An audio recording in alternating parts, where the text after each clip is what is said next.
ಮೊದಲೇ ಬಾರಿ ನಮ್ಮ ಚಾನಲ್ನ ನೋಡ್ತಾ ಇದ್ದರೆ ಹಾಯ್, ನಾನು ರೂಪಾ. ಹಾಗೂ ನೀವು ನೋಡ್ತಾ ಇದ್ದೀರಾ ನಮ್ಮ ಕನ್ನಡ ಚಾನಲ್ ಆದ ಸ್ಮಯ ಕಲಿಕೆ. ನೀವಿನ್ನೂ ನಮ್ಮ ಚಾನಲ್ಗೆ ಸಬ್ಸ್ಕ್ರೈಬ್ ಆಗಿಲ್ಲ ಅಂದರೆ ಈ ಕೂಡಲೇ ಸಬ್ಸ್ಕ್ರೈಬ್ ಮಾಡ್ಕೊಳ್ಳಿ. ಹಾಗೆ ಪಕ್ಕದಲ್ಲಿ ಕಾಣುವ ಬೆಲ್ಲೈಕನ್ನ ಪ್ರೆಸ್ ಮಾಡಿ ಆಲ್ ಅಂತ ಟ್ಯಾಪ್ ಮಾಡೋದನ್ನು ಮರಿಬೇಡಿ. ಈಗಾಗಲೇ 3ನೇ ಗುರುವಾರ ಬಂದೇ ಬಿಡ್ತು. ಇನ್ನು ಒಂದೇ ಒಂದು ವಾರ ಬಾಕಿ ಇದೆ ಅಷ್ಟೇ.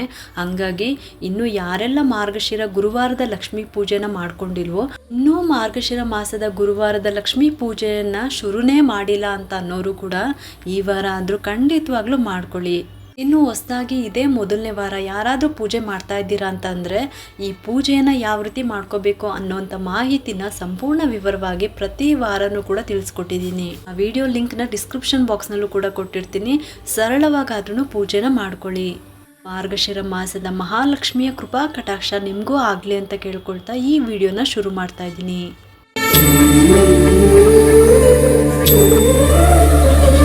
ಇವತ್ತಿನ ವಿಡಿಯೋದಲ್ಲಿ ನಾಳೆ ಮಾರ್ಗಶಿರ ಮಾಸದ 3ನೇ ಗುರುವಾರದ ಲಕ್ಷ್ಮೀ ಪೂಜೆ ಮಾಡುವಂಥ ದಿನ.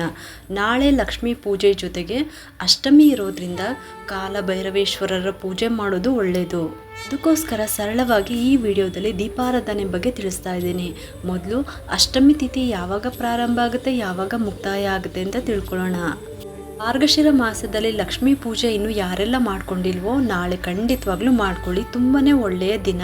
ಬೆಳಗ್ಗೆ ಸಪ್ತಮಿ ತಿಥಿ ಇರುತ್ತೆ, ಮಧ್ಯಾಹ್ನದ ಮೇಲೆ ಅಷ್ಟಮಿ ತಿಥಿ ಬರುತ್ತೆ. ಅಷ್ಟಮಿ ತಿಥಿ ಇರೋ ದಿನ ನಾವು ದೇವಿ ಪೂಜೆನ ಮಾಡೋದ್ರಿಂದ ತುಂಬ ಬೇಗನೆ ನಮಗೆ ಫಲ ಸಿಗುತ್ತೆ. ಹುಣ್ಣಿಮೆ ಆದಮೇಲೆ ಬರುವಂಥ ಅಷ್ಟಮಿ ಅಂದರೆ ಕೃಷ್ಣ ಪಕ್ಷದ ಅಷ್ಟಮಿ ತುಂಬಾ ಶ್ರೇಷ್ಠ. ಇದನ್ನು ಕಾಲಾಷ್ಟಮಿ ಅಂತ ಕರಿತೀವಿ. ಹಣದ ಸಮಸ್ಯೆ, ಆರ್ಥಿಕ ಪರಿಸ್ಥಿತಿ ತುಂಬ ಬೇಗನೆ ಸುಧಾರಿಸಬೇಕು ಅಂದರೆ ಈ ಒಂದು ಕೆಲಸವನ್ನು ಮಾಡಿ. ಇನ್ನು ಅಷ್ಟಮಿ ತಿಥಿ ಯಾವಾಗ ಪ್ರಾರಂಭ ಆಗುತ್ತೆ, ಯಾವಾಗ ಮುಕ್ತಾಯ ಆಗುತ್ತೆ ಅಂತ ಮೊದಲು ತಿಳ್ಕೊಳ್ಳೋಣ. ಈ ದಿನದ ವಿಶೇಷತೆ, ವಿಶೇಷವಾದ ಪೂಜೆ ಏನು ಅಂತಲೂ ಕೂಡ ತಿಳ್ಕೊಳ್ಳೋಣ. ನೀವು ಗುರುವಾರ ಈ ರೀತಿ ದೀಪಾರಾಧನೆ ಮಾಡಿಬಿಟ್ಟು ನೀವು ಪೂಜೆ ಮಾಡೋದಕ್ಕಾಗಿಲ್ಲ ಅಂತಂದರೆ ಶುಕ್ರವಾರ ಕೂಡ ಈ ಒಂದು ಸಮಯದಲ್ಲಿ ನೀವು ಮಾಡ್ಕೋಬೋದು.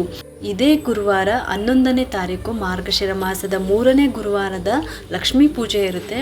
ಡಿಸೆಂಬರ್ 10ನೇ ತಾರೀಕು ಅಂದರೆ ಈ ದಿನ ಬುಧವಾರ ಬೆಳಗ್ಗೆ 8:15 ಸಪ್ತಮಿ ತಿಥಿ ಪ್ರಾರಂಭ ಆಗಿತ್ತು. 11ನೇ ತಾರೀಕು ಗುರುವಾರ ಬೆಳಗ್ಗೆ 8:30 ಮುಕ್ತಾಯ ಆಗುತ್ತೆ.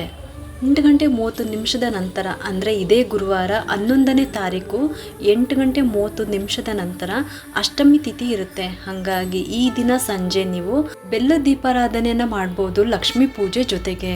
ಬೆಳಗ್ಗೆ ನೀವು ಲಕ್ಷ್ಮೀ ಪೂಜೆ ಮಾಡಿದ್ರೂ ಕೂಡ ಸಂಜೆ ಬೆಲ್ಲ ದೀಪಾರಾಧನೆ ಕೂಡ ನೀವು ಮಾಡ್ಬೋದು. ತುಂಬ ಜನ ರಾಯರ ಪೂಜೆ, ಗುರುಗಳ ಪೂಜೆ, ಹಾಗೆ ಮಾರ್ಗಶಿರ ಲಕ್ಷ್ಮೀ ಪೂಜೆನ ಮಾಡ್ತಾ ಇರ್ತಾರೆ.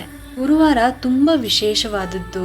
ವಿಷ್ಣು, ಶಿವ, ಲಕ್ಷ್ಮಿ, ಗುರುಗಳು, ಹಾಗೆ ಈ ದಿನ ಸಂಜೆ ಅಷ್ಟಮಿ ತಿಥಿ ಇರುತ್ತೆ. ಹಂಗಾಗಿ ಕಾಲಭೈರವೇಶ್ವರನ ಸ್ಮರಣೆ ಮಾಡಿಕೊಂಡು ಬೆಲ್ಲದ ದೀಪಾರಾಧನೆ ಮಾಡೋದು ಶ್ರೇಷ್ಠ. ಗುರುವಾರ ಕಾಲಭೈರವೇಶ್ವರನ ಆರಾಧನೆಗೆ ತುಂಬಾ ಶ್ರೇಷ್ಠವಾದ ದಿನ. ಕಾರಣಾಂತರಗಳಿಂದ ಗುರುವಾರ ನಿಮಗೆ ಪೂಜೆ ಮಾಡೋದಕ್ಕಾಗಿಲ್ಲ ಅಂತ ಅಂದರೆ ಅಥವಾ ಬೆಲ್ಲದ ದೀಪಾರಾಧನೆ ಮಾಡೋದಕ್ಕಾಗಿಲ್ಲ ಅಂತಂದರೆ 12ನೇ ತಾರೀಕು ಶುಕ್ರವಾರ ಬೆಳಗ್ಗೆ 9:30 ತನಕ ಶುಕ್ರವಾರ ಬೆಳಗ್ಗೆ ಕೂಡ ನೀವು ಬೆಲ್ಲದ ದೀಪಾರಾಧನೆನ ಮಾಡ್ಕೋಬೋದು. ಇವಾಗಲೇ ಅಷ್ಟಮಿ ಪೂಜೆ ಬಗ್ಗೆ ಸುಮಾರು ವಿಡಿಯೋಗಳನ್ನು ಮಾಡಿಬಿಟ್ಟು ನಾನು ನಿಮಗೆ ಶೇರ್ ಮಾಡಿದ್ದೀನಿ. ಆ ವಿಡಿಯೋ ಲಿಂಕ್ನ ಡಿಸ್ಕ್ರಿಪ್ಷನ್ ಬಾಕ್ಸ್ನಲ್ಲೂ ಕೂಡ ಕೊಟ್ಟಿರ್ತೀನಿ, ಒಂದ್ಸಲಿ ಚೆಕ್ ಮಾಡಿ ನೋಡಿ. ಈ ಗುರುವಾರದ ಪೂಜೆ ಅಂತೂ ತುಂಬಾ ವಿಶೇಷವಾದದ್ದು. ಇನ್ನು ಬೆಳಗ್ಗೆ ಲಕ್ಷ್ಮೀ ಪೂಜೆಗೆ ಶುಭ ಸಮಯ ಅಂತ ಅಂದರೆ 4:40 6:30 ತನಕ ಬ್ರಾಹ್ಮಿ ಮುಹೂರ್ತದ ಪೂಜೆಯನ್ನು ಮಾಡ್ಕೋಬೋದು. ಅದಕ್ಕಿಂತನೂ ಬೆಳಗ್ಗೆ ಬೇಗ ಮಾಡ್ಕೊತೀವಿ ಅಂತ ಅನ್ನೋರು ಕೂಡ ಖಂಡಿತವಾಗ್ಲೂ ಮಾಡ್ಕೋಬೋದು. ಬೆಳಗ್ಗೆ 4 ಗಂಟೆಯಿಂದ 6:30 ತನಕ ನೀವು ಬ್ರಾಹ್ಮಿ ಮುಹೂರ್ತದಲ್ಲಿ ಪೂಜೆ ಮಾಡ್ಕೋಬೋದು. ಈ ಸಮಯದಲ್ಲಿ ಆಗಲ್ಲ ಅಂತ ಅನ್ನೋರು ಸಂಜೆ ಅಮೃತಗಳಿಗೆ 3:40 5:30 ತನಕ ಇರುತ್ತೆ. ಈ ಒಂದು ಅಮೃತ ಗಳಿಗೆನಲ್ಲೂ ಕೂಡ ನೀವು ಪೂಜೆಯನ್ನು ಮಾಡ್ಕೋಬೋದು ಅಥವಾ ಗೋಧೂಳಿ ಸಮಯದಲ್ಲಿ ಪೂಜೆ ಮಾಡ್ಕೋಬೋದು.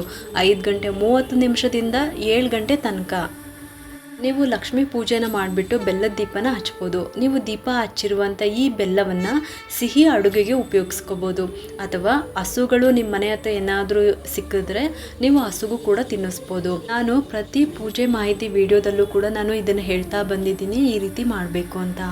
ಇನ್ನೂ ನಿಮಗೆ ಹಸು ಸಿಕ್ಕಿಲ್ಲ ಅಂದಾಗ ಅಥವಾ ಮನೆಯಲ್ಲಿ ಯಾರೂ ಕೂಡ ಸ್ವೀಟ್ ತಿನ್ನೋದಿಲ್ಲ ಅಂತ ಅಂದಾಗ ನೀವೇನು ಮಾಡಬೇಕು ಅಂತಂದರೆ ಆ ಬೆಲ್ಲನ ಚಚ್ಚಿಬಿಟ್ಟು ಪುಡಿ ಮಾಡಿಟ್ಕೊಳ್ಳಿ. ಅಕ್ಕಿಯನ್ನು ಮಿಕ್ಸಿನಲ್ಲಿ ಸ್ವಲ್ಪ ರವೆ ಥರ ಪೌಡರ್ ಮಾಡಿಟ್ಕೊಂಡ್ಬಿಟ್ಟು ಅದೆರಡನ್ನೂ ಕೂಡ ಮಿಕ್ಸ್ ಮಾಡಿಟ್ಕೊಳ್ಳಿ.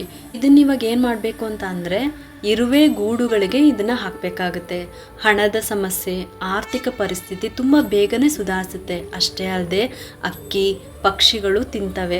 ಪ್ರತಿ ತಿಂಗಳು ಅಥವಾ ಪ್ರತಿ ವಾರ ನೀವು ಯಾವಾಗಲೇ ಆಗಲಿ ಈ ದೀಪಾರಾಧನೆ ಮಾಡ್ತೀರಾ ಅಂದಾಗೆಲ್ಲ ಇದನ್ನೆಲ್ಲ ಒಟ್ಟಿಗೆ ಸೇರಿಸ್ಬಿಟ್ಟು, ಅಂದರೆ ಅಕ್ಕಿ ಮತ್ತು ಬೆಲ್ಲನ ಸೇರಿಸ್ಬಿಟ್ಟು ಈ ರೀತಿ ಮಾಡ್ಕೊಳ್ಳಿ. ಅದನ್ನು ಮಿಕ್ಸ್ ಮಾಡಿಟ್ಕೊಂಡು ನೀವು ಅಶ್ವತ್ಥ ಕಟ್ಟೆಗೆ ಹೋದಾಗ ಅಥವಾ ಪಾರ್ಕ್ ಹತ್ರ ನೀವು ವಾಕಿಂಗ್ ಅಂತ ಹೋಗ್ತಿರಲ್ಲ, ಆವಾಗ ಇದನ್ನು ಸ್ವಲ್ಪ ನೀವು ಚೆಲ್ಬಿಟ್ಟು ಬರೋದ್ರಿಂದ ಅಲ್ಲಿರುವಂಥ ಸಣ್ಣ ಸಣ್ಣ ಕ್ರಿಮಿ ಕೀಟಗಳೇ ಆಗಿರ್ಬೋದು, ಅದಕ್ಕೆ ಇದು ಆಹಾರ ಆಗುತ್ತೆ.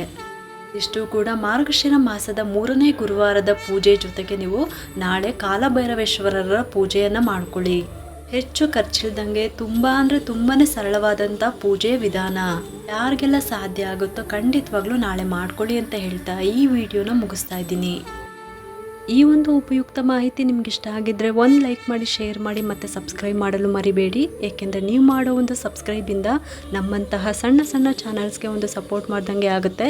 ಮತ್ತೆ ಸಿಗ್ತೀನಿ ಮುಂದಿನ ಹೊಸ ವಿಡಿಯೋದೊಂದಿಗೆ ಅಂತ ಹೇಳ್ತಾ ಈ ವಿಡಿಯೋನ ಮುಗಿಸ್ತಾ ಇದ್ದೀನಿ. ಸರ್ವೇ ಜನ ಸುಖಿನೋ ಭವಂತು.